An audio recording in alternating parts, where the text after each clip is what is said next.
सलाम अलैकुम। रमजान और रमजान में एश्योरेंस ही एश्योरेंस। टेक्निकली जो है ना वो ये अकेला ही चैप्टर ना कंप्लीट ऑडिट है।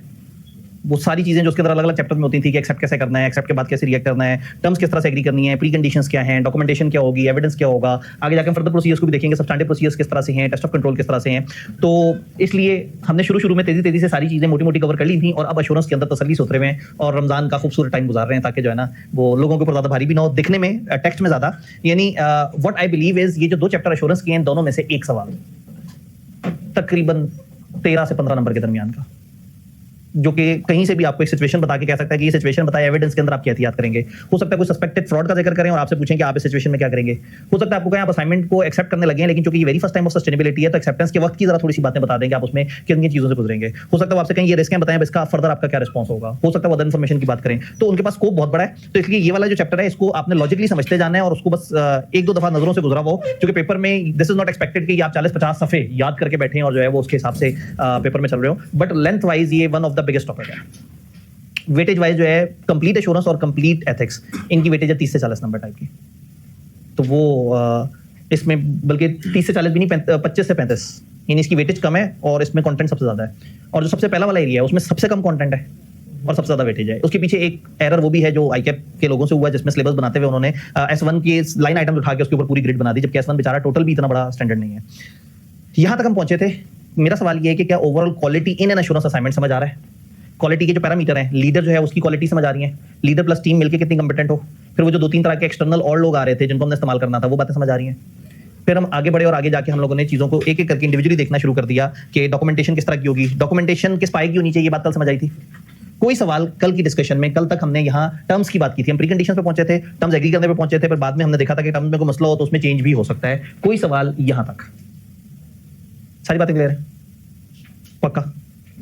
अब एश्योरेंस का साइकिल हमें समझ आ गया कि सबसे पहले हमें पता होना चाहिए एश्योरेंस क्या है, फिर हमें पता होना चाहिए क्राइटेरिया कैसे कहते हैं, फिर हमें पता होना चाहिए कि हमने एक्सेप्टेंस एंड कंटीन्यूअस के वक्त क्या करना है, फिर हमें पता होना चाहिए ओवरऑल क्वालिटी कैसे है, फिर हमें पता होना चाहिए कि एंगेजमेंट लीडर क्या करेगा, वो अपनी टीम को कैसे ट्रेन करेगा, कैसे सामने वाले लोगों की जिम्मेदारी लेगा और साइन वो रिपोर्ट पे कर रहा होगा, फिर डॉक्यूमेंटेशन पे किस तरह से काम करेगा, प्री कंडीशन पे कैसे काम करेगा और एक्सेप्टेंस के वक्त टर्म्स कैसे एग्री करेगा और बाद में कुछ हो जाए तो क्या करेगा। आगे बढ़ते हैं। एविडेंस, ओवरऑल एविडेंस किस लेवल का होना चाहिए एश्योरेंस रिपोर्ट पे पहुंचने से पहले? सफिशिएंट अप्रोप्रिएट होना चाहिए, अच्छा तादाद में भी अच्छा हो और चीजें आपस में मैच भी कर रही हो। अच्छा, फिर अगर फर्स्ट करें आप एविडेंस एक सोर्स से उठाते हैं, दूसरे सोर्स से एविडेंस उठाते हैं और वो आपस में मैच ना करें तो इसको हम क्या कहते हैं कि कॉन्ट्राडिक्टरी एविडेंस है। और अगर वापस में मैच कर जाए तो उसके लिए एक लीगल जार्गन होता था, corroborative एविडेंस। corroborate कर रहा है, एक सोर्स आया हुआ एविडेंस दूसरे सोर्स आया हुआ एविडेंस से corroborate कर रहा है। तो फॉर एग्जांपल आपको क्लाइंट ने एक चीज दी और आपने एक जगह से एविडेंस हासिल किया और वो एविडेंस ने इसके साथ corroborate किया, आपने याहू का नारा लगाया, यपी बोला और जल्दी से आगे बढ़ गए। क्या एविडेंस corroborate होने पे इतना ही जल्दी दिखानी है?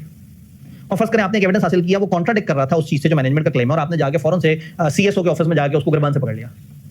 क्या इतना ही कोई रिस्पॉन्स होना चाहिए? अगर एविडेंस corroborate कर रहा हो या कॉन्ट्राडिक्ट कर रहा हो तो क्या करना चाहिए? एविडेंस अगर corroborate कर रहा है, मैच कर रहा है,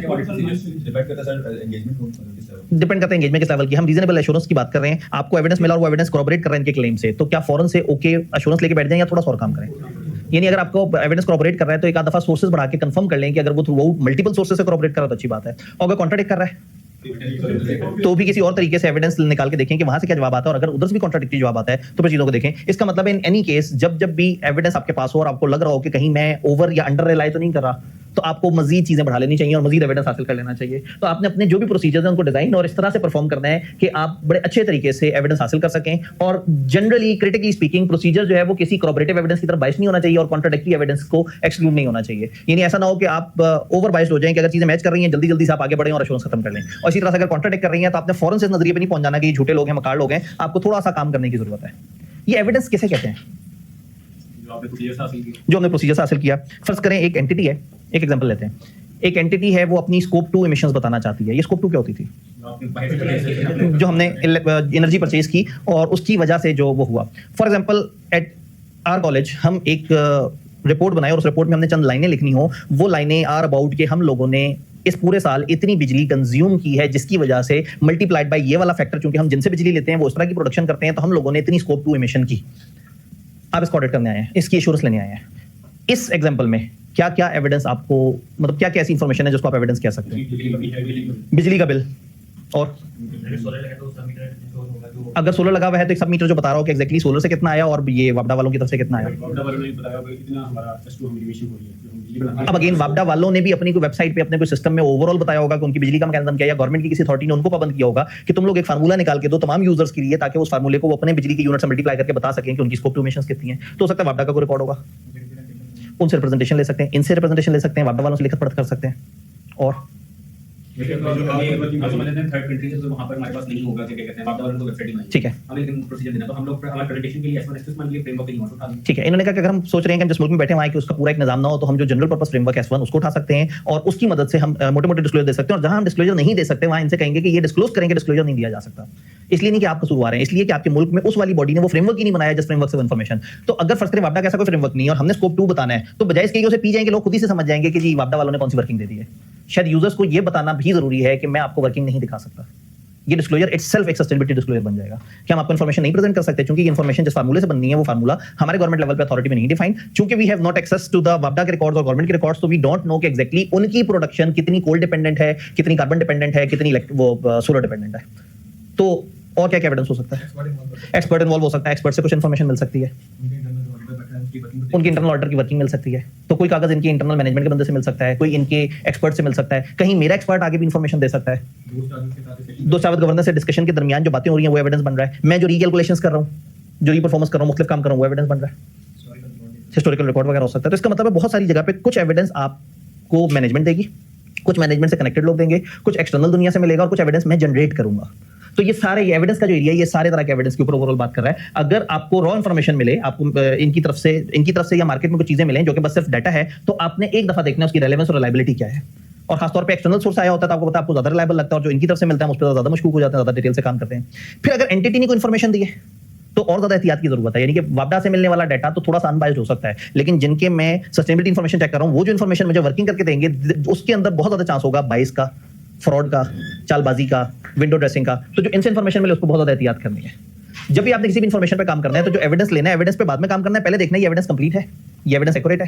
यानी फॉर एग्जांपल मैं उनसे जब लिस्ट मांग रहा हूं कि मुझे बिजली के बिलों की लिस्ट दें, तो तरीका क्या है? वो लिस्ट देंगे मुझे बिजली के बिलों की, मैं बिजली के बिल पकड़े और उसके ऊपर अपनी कैलकुलेशन लगाई, फार्मूले से देखा, वैल्यू देखा और उनकी वैल्यू वेरीफाई कर दी और मैंने टिक लगा दिया।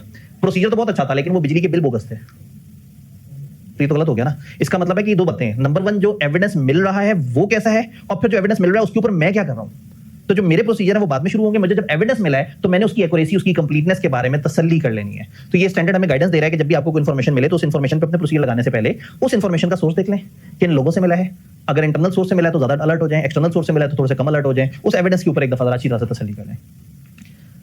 इस सारे उसमें समटाइम आपको मैनेजमेंट एक्सपर्ट की तरफ से भी इन्फॉर्मेशन मिल सकती है। ये मैनेजमेंट एक्सपर्ट क्या होती है?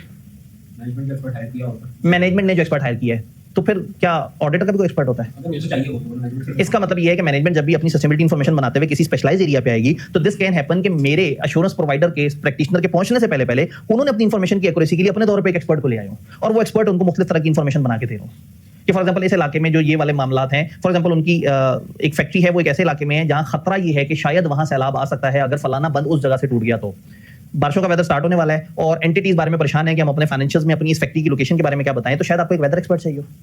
तो जब वो एक स्टेटमेंट अपने इन्फॉर्मेशन में डाल रहे होंगे, सस्टेनेबिलिटी इन्फॉर्मेशन में डाल रहे होंगे, तो शायद उनको उसके लिए वेदर एक्सपर्ट चाहिए, तो वो इन्फॉर्मेशन बनाने के लिए वो एक्सपर्ट को बुलाया होगा, एक्सपर्ट से काम किया होगा, एक्सपर्ट ने एक रिपोर्ट दी होगी उन्हें और उस रिपोर्ट की बेस पे उन्होंने अपनी सस्टेनेबिलिटी इन्फॉर्मेशन के अंदर ये बात लिख दी होगी। मैं आया चेक करने के लिए, मैंने जब इन्फॉर्मेशन देखी तो मैंने सोचा कि मुझे इस पे एक्सपर्ट ले आना चाहिए।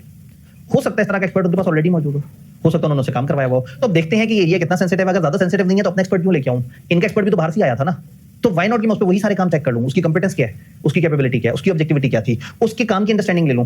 फिर ये देखिए कि मैनेजमेंट उसकी इन्फॉर्मेशन को आगे किस तरह से यूज करती है, जो बता रहा है एज इट इज करते हैं या उसकी कोई इंटरप्रिटेशन यूज कर रहे हैं। एक्सपर्ट का मेरे एविडेंस के अंदर क्या रोल हो सकता है, तो ये सारी चीजों को मैं देख लूंगा ये समझने के लिए कि जो मैनेजमेंट का एक्सपर्ट है उससे आई हुई इन्फॉर्मेशन पर रिलाई करूं या मैं अपना एक्सपर्ट लेके आऊं। क्या बात समझ आ रही है? फॉर एग्जांपल सारी वर्किंग करने के बाद you have some authentication issues या ऑथेंटिसिटी इश्यूज, आपको लग रहा है ये एविडेंस ठीक नहीं है, आपको लग रहा है ऑथेंटिकेटेड नहीं है, तो अल्टरनेट सोर्सेज देखें, कुछ और तरीके से, एक तो कुछ और तरीके से एविडेंस हासिल करने की कोशिश करें, प्लस इनसे पूछें भाई तुमने मुझे एक्यूरेट इन्फॉर्मेशन क्यों नहीं दी।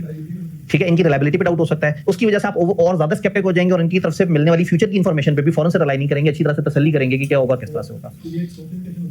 ये एक स्कोप लिमिटेशन हो सकती है। अगर आपको उनकी तरफ से इन्फॉर्मेशन मिल रही है, अगर तो वो इरादतन गलत इन्फॉर्मेशन दे रहे हैं तो ये फिर मेडिकल में स्टेटमेंट की तरफ आपको लेके जा रहे हैं, और अगर उनकी तरफ से इन्फॉर्मेशन इसलिए नहीं मिल रही कि इन्फॉर्मेशन अवेलेबल ही नहीं है या उनको खुद भी उसके बारे में सही से नहीं पता, तो ये बेसिकली एक स्कोप लिमिटेशन है कि आपके पास जो एविडेंस आ रहा है वो सफिशिएंट एप्रोप्रिएट नहीं है। तो इनमें से कोई भी सूरत होगी तो हम डिपेंडिंग अपॉन कितना मटेरियल हम एंड ऑफ एश्योरेंस के ऊपर खराब रिपोर्ट इशू कर सकते हैं। हमारी एश्योरेंस की प्री कंडीशन भी है कि मैनेजमेंट जो है वो जिम्मेदारी ले और सारी चीजों को साथ लेके चले। असल में ये इनका कसूर है, हमारा कसूर नहीं है। बार बार हमारे ध्यान में इसलिए ऑडिट आते हैं, लेकिन मेरे प्रोसीजर में भी ऑडिट लिखा हुआ है। तो चक्कर ये है कि इन्होंने मतलब वही ऑडिट वाली सारी चीजें पकड़ के उसको कॉपी पेस्ट कर दिया है, क्योंकि उन्होंने वो स्टैंडर्ड सालों की मेहनत से 25 30 40 35 साल लगा के उन्होंने वो सारे स्टैंडर्ड बनाए थे। तो अब सस्टेनेबिलिटी पे आकर उन्होंने सोचा कि हम दोबारा से सारी मेहनत नहीं करेंगे, वही पकड़ा और उसको काफी हद तक कोड ऑफ एथिक्स में तो मुझे इतना दुख हुआ। पहले मैं अलग से वर्किंग करना शुरू हुआ, फिर मैंने कहा नहीं, मैंने अपने ऑडिट के कोड ऑफ एथिक्स उठाए, उसको इनके कोड ऑफ एथिक्स के साथ मैच किया, तो तकरीबन 80% ऑफ द टाइम सिर्फ वो जो सर्विस प्रोवाइडर है उसके नाम की चेंज थी, या वो जो अल्फाज हैं क्लाइंट और फलाना, उनकी जगह दूसरी चीजों की चेंज थी। तो बहरहाल इसका एक प्लस ये हुआ कि जिसको ऑडिट आता है उसको ये वाला जो ये आखिरी ग्रेड है ना, उसके ऊपर एक अच्छी ग्रेड होगी, और जो C5 6 कर रहा होगा उसको डबल फायदा हो रहा होगा। जो इधर पड़ेगा वो ऑडिट में काम आएगा, और जो ऑडिट में पड़ेगा वो यहाँ काम आएगा। जी रिकॉलिंग हो जाएगी ना, चीजें वही हैं। तो एविडेंस के ऊपर हमारी डिबेट हो गई। अब उधरते हैं, अभी तक ना एश्योरेंस शुरू ही नहीं हो पा रही, बेचारों ने इतना माहौल बना दिया कि ऐसे करें, फिर क्वालिटी को देखें, फलाना करें। अभी अगर आपको लगता है कि स्लाइड पे एश्योरेंस शुरू हो जाएगी तो गलती है। अब हम प्लानिंग की तरफ जाएंगे, अब हम ओवरऑल अपनी इस एंगेजमेंट को प्लान करेंगे। प्लानिंग फिर मैं से बंद कर देता हूं, क्योंकि मुझे एक बात समझ आ गई है कल के बाद से कि आप लोगों को नॉलेज रखना बड़ा जरूरी है। प्लानिंग के बस मुझे इधर से कुछ फायदे चाहिए। एक एश्योरेंस की एंगेजमेंट को प्लान करने से क्या फायदा होता है? हमें अपना टाइम जोन पता लग जाएगा, हम कब तक अपना काम खत्म कर सकते हैं। क्या फायदा होगा प्लानिंग से? हमें एक फ्रेमवर्क डायरेक्शन मिल जाएगी, हम ऐसे ऐसे चलेंगे और यूं काम करेंगे। एंटिटी को समझ सकेंगे, जिससे हमें पता लग जाएगा कौन सा खतरनाक एरिया है, और हमारी तवज्जो जरा ज्यादा डायरेक्ट हो जाएगी, हम फोकस होकर अच्छे तरीके से चल सकेंगे। प्लानिंग, एक एश्योरेंस की एंगेजमेंट करने से पहले प्लानिंग क्यों जरूरी है? क्या क्या हेल्प कर सकती है प्लानिंग? आपने सस्टेनेबिलिटी का पेपर उठाने से पहले प्लानिंग की थी, कुछ सोचा था, या वो 1 2 पढ़ लिए थे तो अचानक से 3 आ गया तो आपने कहा चलो 3 उठा लेते हैं? ये 3 उठाने से पहले कुछ सोचा तो होगा ना। वो जो सोच है ना वो प्लानिंग है। वो सोच के फिर आपने डिसाइड किया होगा कि अच्छा ठीक है मैं एक बहुत अच्छे टीचर से पढ़ूं। हाँ, तो प्लानिंग जो है वो प्लानिंग कैसे हेल्प करती है? आपकी सब्जेक्ट सिलेक्शन भी एक प्लानिंग होती है। आप कौन सी अटेम्प्ट में पेपर देंगे ये भी प्लानिंग होती है। आप आर्टिकल्स की तरफ जाएंगे या पेपर की तरफ जाएंगे, ये सारी चीजें प्लानिंग है ना। तो ये क्या हेल्प कर रही है आपको? जी डायरेक्शन पता लग जाती है, स्कोप सेट हो जाता है, माइंड इजी हो जाता है, आपको पता लग जाता है मुझे अब कब कहां, आपको पता है मेरे ये पेपर है, ये अटेम्प्ट है, मेरे पास इतना टाइम है, ये मेरी इस वक्त एंगेजमेंट्स है, मैं इस वक्त इस तरह से फंसा हुआ हूं, इतना मेरे पास टाइम अवेलेबल है, इतने टाइम अवेलेबल के हिसाब से 2 पेपर उठा लिए, नहीं गलती की, 1 पेपर उठा के देना चाहिए। ऑडिट का सीजन आने वाला है, मैं फॉर्म में थक जाऊंगा, फंस जाऊंगा, चलो ठीक है अगली दफा मैं 2 पेपर दे दूंगा जब ऑडिट का सीजन नहीं होगा। जब आप प्लान करेंगे, टारगेट को देखेंगे, टाइमलाइन देखेंगे, रिसोर्सेज देखेंगे, तो ऑब्वियसली आपकी अच्छी डायरेक्शन होगी, आपके ऊपर स्ट्रेस कम आएगा। जी किस तरह के एक्सपर्ट हायर करने पड़ सकते हैं, उनका स्कोप क्या होगा, ये किस किस्म का काम है, मुझे समझ भी आएगी या नहीं आएगी, मुझे काम जो है वो इसके अंदर ज्यादा टीम लेके आनी है, कम टीम लेके आनी है। जी मटेरियलिटी देख लेंगे, समझ लेंगे, अंदाजा हो जाएगा कि हमने कितने लेवल की चीज पे अलर्ट होना है, कितने लेवल की चीज पे अलर्ट नहीं होना। तो अगर हम किताब से पूछे तो ओवरऑल प्लानिंग के अंदर जो क्रिटिकल मैटर है वो ये है कि ये एंटिटी क्या है, उसकी क्या कैरेक्टरिस्टिक्स आपके सामने लिस्ट में आ रहा होता है, मैं सामने ब्लॉक्स बना के आपको दिखा रहा हूँ। जो एंटिटी है जिसको एश्योरेंस देने जा रहे हैं वो किस किस्म की है, उनके जो मैटर्स हैं वो है क्या। भाई आपको फॉर एग्जांपल आपको कहा गया कि एसबीआई की एक इंफॉर्मेशन, आपने कहा एजुकेशनल कॉलेज है, ठीक है गेम आसान है। अब एसबीआई के अंदर एग्जैक्टली वो सस्टेनेबिलिटी मैटर क्या है, हम अपने बिजली के बिलों के बारे में आपको बुला रहे हैं, या हमने समाज के ऊपर जो पॉजिटिव इंपैक्ट क्रिएट किए उन लोगों को क्लासों में एथिकल बातें बता के हम उसके बारे में बात कर रहे हैं। ये दोनों बड़ा फर्क है। जो बिजली वाली चीज है बड़ी आराम से मेजर हो जाएगी, और क्लासों के दौरान लेक्चर्स में लोगों के जज्बात को जगा के और लोगों को मोटिवेट करके और उनके अंदर से एक पॉजिटिव इंसान हमने निकाला, ये हमारा क्लेम है। अब करें से वेरीफाई, अच्छी खासी मुश्किल बात है। तो सिर्फ एंटिटी इंपॉर्टेंट नहीं, एंटिटी क्या है और उसका मैटर क्या है। फिर ऑब्वियसली समझना जरूरी है कि लिमिटेड चाहिए, रीजनेबल एश्योरेंस चाहिए, या इनका मिक्सचर चाहिए।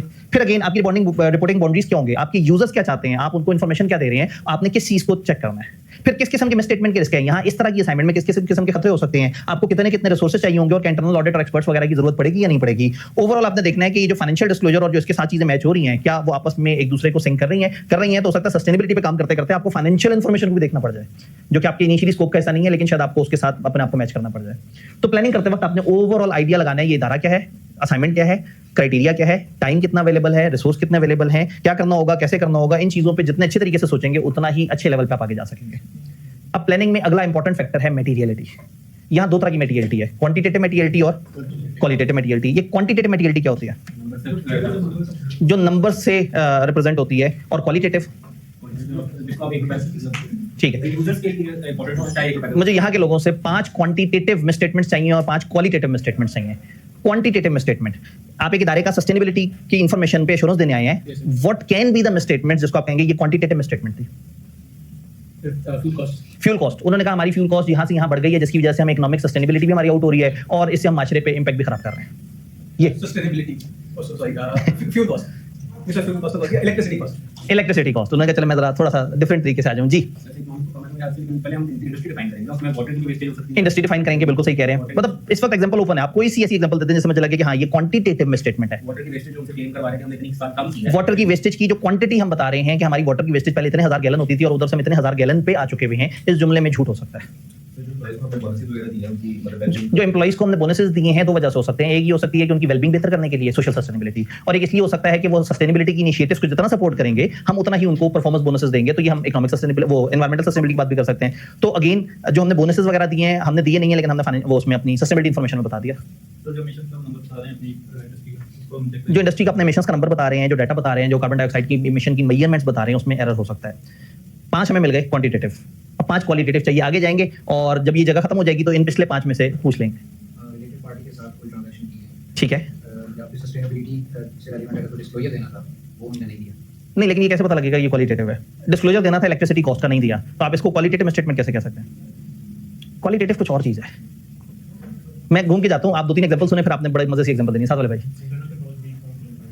इनके इंटरनल कंट्रोल वीक है और वो कहते हैं कि हमारे बड़े स्ट्रॉन्ग इंटरनल कंट्रोल्स डेवलप हुए हैं सस्टेनेबिलिटी इन्फॉर्मेशन को मेजर करने के लिए। ये क्लेम क्वालिटेटिवली झूठा क्लेम है जी। वो कह रहे हैं कि हमने कोई कितने मिलियन कहते हैं लैब में प्लांट्स लगाए हैं जिन्होंने इतनी ऑक्सीजन प्रोड्यूस की है, एक्सपायरी हो रहा है। ठीक है, तो इसमें मुझे तो क्वांटिफिकेशन बहुत ज़्यादा नजर आ रही है। इतना एरिया ऑफ लैंड में इतने नंबर ऑफ प्लांट्स, ठीक है, नहीं तो ऑक्सीजन भी क्वांटिफाइबल चीज़ तो है, मेजरेबल चीज़ तो है। तो क्वालिटेटिव में थोड़ा सा, फॉर एग्जांपल आप कहें कि 1 अरब दरख्त लगे हैं, ये क्वांटिफाइड डाटा है, जिसमें अगर मैं स्टेटमेंट होगी तो मैं कहूंगा ये क्वांटिटेटिव में स्टेटमेंट है। आपके हमने बहुत दरख्त लगाए हैं, इसमें तो क्वांटिटी है ही नहीं। आपके हम समाज के लिए बड़ा अच्छा सोचते हैं, हम पाकिस्तान के वेल विशर है, क्वालिटेटिवली में स्टेटमेंट है। ये सारी स्टेटमेंट है फेयर प्रेजेंटेशन को अचीव करती है। ठीक है, हम कहें ये सारी चीजें फेयर प्रेजेंटेशन को अचीव कर रही हैं जबकि वो ना कर रही हूं, क्वालिटेटिव में स्टेटमेंट। सर, ये सस्टेनेबिलिटी के वाले से बहुत स्ट्रांग गवर्नेंस की हम कहें सस्टेनेबिलिटी के हिसाब से हमारी जो सस्टेनेबिलिटी कमेटी है वो तूफानी काम करती है, हालांकि उन्हें खुद भी नहीं पता और सिर्फ कागजों पे उनकी मीटिंग्स लिखी हुई हैं, तो क्वालिटेटिव में स्टेटमेंट है। नॉन कंप्लायंस लॉ है, non compliance with laws and regulation है और वो क्लेम कर रहे हैं कि हम लॉ वगैरह को फॉलो कर रहे हैं। बड़े क्वालिटी में आपसे सिर्फ वो वॉइस ऑफ ऑडियो वेस्ट। अच्छा देखिए, मैं स्टेटमेंट गलत हरकत करने को नहीं कहते, गलत को सही बताने को कहते हैं। यानी कि जो इन्फॉर्मेशन है वो, तो अगर वो पानी की कंजम्पशन कम नहीं कर पाए तो ये स्टेटमेंट नहीं है। हाँ, वो कम नहीं कर पाए और नहीं लिखा कि हम नहीं कम कर पाए और लिख दिया कि हमने कम कर दिया, तो फिर ये आपकी स्टेटमेंट बन जाएगी। ये कर सकते हैं, आप बस नंबर डाल देंगे, आप कहते हैं कि हमने पानी की वेस्टेज कम की। आप ये जुमला दे रहे हैं कि हमने पानी की वेस्टेज कम की है जिसमें कोई क्वांटिटी नहीं थी, लेकिन इवन विदाउट मेंशनिंग क्वांटिटी आपका ये क्लेम ही झूठा था, आपने कोई नहीं पानी की वेस्टेज कम की। नहीं जी, इसको एक दफा हमें इंटरनेशनल लेवल के ऊपर एडमायर किया गया हमारी एफर्ट को, जिससे हम गुड विल से। क्या खूबसूरत बात, इन्होंने इंटरनेशनल लेवल पे हमारी जो खिदमत है उसको एडमायर किया गया, जबकि ऐसा कुछ ना हो। आप कहें जी मैंने ही तो फोन करके जंग रुकवाने की कोशिश की है, मैंने ही तो उनको कहा है कि तुमने उन पे हमला नहीं करना, तुमने उन पे हमला नहीं करना, मैं बीच में ना होता तो जो है ना कुछ भी ना होता। हाँ, नोबेल इनाम तो मुझे मिलना था। तो ये हर जमाने में आपको पता है ये पॉलिटिकल क्लेम होते हैं। तो जनाब मजे की बात है कि हमेशा जब भी जंग छिड़ती है हमारे लोग उस मुल्क में बैठे हुए होते हैं जहाँ चल रहा होता है कुछ मामला। सऊदी अरब में हमारा वजीर खारजा बैठा हुआ है और उस वक्त जो है वो ईरान अचानक से जो है वो मशरिक वस्ता पे जो है वो मिसाइल चलाना शुरू कर देता है और ये वहाँ बैठ के जो है वो उसको कंट्रोल करने की कोशिश करते हैं। तो फिर हमारे पीछे खान साहब जो है वो रूस पहुंचे, वो उनका इंतजार करते थे, दरवाजे के अंदर उन्होंने 1 मिनट में बटन दबा दूं, बटन दबा के मिसाइल चलाया, उनसे कहा कि हाँ जी आप बताएं, उन्होंने कहा जी मैं तो जंग रुकवाने के लिए आया हूँ। तो अगेन अब अगर एक ऐसा क्लेम हो, पॉलिटिकल क्लेम हो कि हम बड़े अच्छी हैं और हम जंगे रुकवा रहे हैं या हम तो पीस के लंबरदार हैं और हम तो जो है ना, तो ये क्वालिटेटिव स्टेटमेंट है। तो बहरहाल किताब से पूछते हैं मेटीरियलिटी के फ्रेमवर्क में आपने मेटीरियलिटी को कंसीडर करना है या डिटरमाइन करना है। क्वांटिटेटिव जो मेटीरियलिटी है वो डिटरमाइन होती है, आप उसको मैथमेटिकली मेजर कर लेते हैं कि अच्छा भाई इतने से ऊपर लंबी गप छोड़ी होगी तो वो गलत होगी। लेकिन क्वालिटेटिव में आप सिचुएशन को कंसीडर करते हैं कि किस लेवल की मिस स्टेटमेंट को मैं क्वालिटेटिवली कहूंगा कि गलत है। यानी उनका एक जुमला है, उन्होंने कहा हमने पानी का यूज अपना कम किया है जबकि नहीं किया। अब शायद उस इंडस्ट्री में पानी का यूज कम होने ना होने से यूजर को शायद बहुत ज्यादा फर्क ना पड़ता हो, तो ये स्टेटमेंट तो है लेकिन मैं कहूंगा ये छोटी क्वालिटेटिव स्टेटमेंट है, ये मटेरियल नहीं है। तो इसका मतलब ये हुआ कि मटेरियलिटी जो क्वांटिटेटिव है आप उसको डिटरमाइन करेंगे, आप एक मैथमेटिकली एक अमाउंट तक पहुंचेंगे कि इतने गैलन से ऊपर की पानी के डिस्क्लोजर में गड़बड़ करेंगे, इतने टन फलाना इंफॉर्मेशन से ऊपर की स्टेटमेंट होगी, वो क्वांटिटेटिव है। और क्वालिटेटिव में शायद आप एक मेजरमेंट क्राइटेरिया नहीं दे सकते, आप इंफॉर्मेशन को कंसीडर करेंगे और फिर देखेंगे कि क्या इससे यूजर्स की अंडरस्टैंडेबिलिटी वगैरह पे कोई फर्क पड़ रहा है। जी, क्वालिटेटिव जजमेंट पे डिपेंड करती है। इसी वजह से एश्योरेंस का स्टैंडर्ड बनाने वालों को एक चीज नजर आएगी, यहाँ पे अब एक ऑडिट या अकाउंट से एक चीज बड़ी डिफरेंट हो गई। ऑडिट या अकाउंट में हर चीज ही तकरीबन रुपए पैसों में तोली जा सकती है। यहाँ पे फिर उन्होंने वो कह दिया कि आप क्वालिटेटिव मटेरियलिटी के जो फैक्टर्स हैं वो क्या हो सकते हैं। For example number of persons या entities affected and severity of the effect, वो जो बात कर रहे हैं उससे कितने लोग किस तरह से अफेक्ट हो रहे हैं। डिफरेंट मल्टीपल सस्टेनेबिलिटी टॉपिक्स का आपस में इंटरेक्शन क्या है, कहां कौन सी इंफॉर्मेशन का झूठ बताया जाना जो है वो अगली इंफॉर्मेशन उससे अगली इंफॉर्मेशन को। एग्रीकल्चर के अंदर अगर आपने पानी का यूज ही गलत बता दिया तो वो तो कहानी थ्रू आउट पूरी आपकी चेन के अंदर चल रही है। देन आपका ओवरऑल प्रेजेंटेशन किस तरह से हो रही है, क्या आपके क्राइटेरिया ने कहा था ये इंफॉर्मेशन ऐसी दिखाओ या उसने कहा था चलो यूं भी दिखा दो तो चल जाएगा काम। तो क्या क्राइटेरिया ने उस तरह की प्रेजेंटेशन आपको अलाउ की है या नहीं की। अगर नहीं की और आप जान के इंफॉर्मेशन को मिसलीड कर रहे हैं डिफरेंट तरह की पोटेंशियल स्टेटमेंट्स क्या हो सकती हैं, कंट्रोल से आप कितना डेविएट कर सकते हैं, किस किस लेवल के मसले आ सकते हैं, क्या कोई लॉ रेगुलेशन या टारगेट तो नहीं वो हो रहे। हमने लॉ को फॉलो किया है, अब लॉ कितना तगड़ा था। कुछ ऐसे लॉ हैं जो बेचारे फॉलो ना भी हो रहे हो तो पेनल्टीज वगैरह भी छोटी मोटी पड़ती हैं, तो शायद यूजर को इससे कोई फर्क ना पड़ता हो कि एंटिटी ने कहा हमने सारे लॉ फॉलो किए हैं, जबकि वो सोशल सिक्योरिटी का वो लॉ जिसमें एम्प्लॉइज के थोड़े से पैसे काटने होते थे उसको फॉलो नहीं कर रहे, जिसके ऊपर पेनल्टी पड़ जाएगी 50,000 रुपए की। लेकिन अगर कोई ऐसा लॉ फॉलो नहीं कर रहा है जिसकी वजह से उनकी फैक्ट्री बंद हो जाएगी, उनके बिजनेस का लाइसेंस कैंसिल हो जाएगा, और वो कहें कि हम फॉलो कर रहे हैं जबकि फॉलो नहीं कर रहे, तो अब ये बहुत परवेसिव लेवल की, बहुत ही ह्यूज मटेरियल लेवल की स्टेटमेंट कर दी है इन्होंने। Then again previous communication intended user से क्या हुई है, पहले यूजर्स को क्या बताया और अगली इन्फॉर्मेशन उसी को वो करे। आप ऐसा ना हो कि आप पिछली इन्फॉर्मेशन की बेस पे भी जो जुमला बोल रहे हैं उस जुमले से ऐसा लग रहा हो कि फॉर एग्जांपल पिछली दफा आपने कहा था कि इस दफा हम लोगों ने अपनी जो वाटर वेस्टेज है वो 25% से ज्यादा रिड्यूस कर दी, और इस दफा आप कहना चाह रहे थे कि पिछली दफा की एफर्ट्स की तरह इस दफा भी हम एफर्ट्स कर रहे हैं, और आपने जुमला लिखा कि इस दफा भी अल्हम्दुलिल्लाह तकरीबन हम वैसे ही कर रहे हैं जैसे पिछले साल किया था। तो जुमले का मतलब क्या है? अब इस जुमले से आप यूजर पिछले इस साल की इन्फॉर्मेशन देख रहा है, उसमें लिखा है कि अल्हम्दुलिल्लाह दफा 25% पानी हमने कम यूज किया, और इस दफा क्या जुमला लिखा हुआ है? अल्हम्दुलिल्लाह हम तकरीबन वैसे ही कर रहे हैं जैसे पिछले साल किया था। तो टेक्निकली आप यूजर्स के दिमाग में डालना चाह रहे हैं कि इस दफा भी आपने कम से कम 25% पानी में रिडक्शन की है, जो कि आपने नहीं की। और आपसे जब पूछा गया जुमले का तो आपने कहा देखें जी मैं यही कह रहा हूं कि जैसे हम पहले अच्छे होते थे हम अभी भी अच्छे, हमने कब कहा 25% रिडक्शन।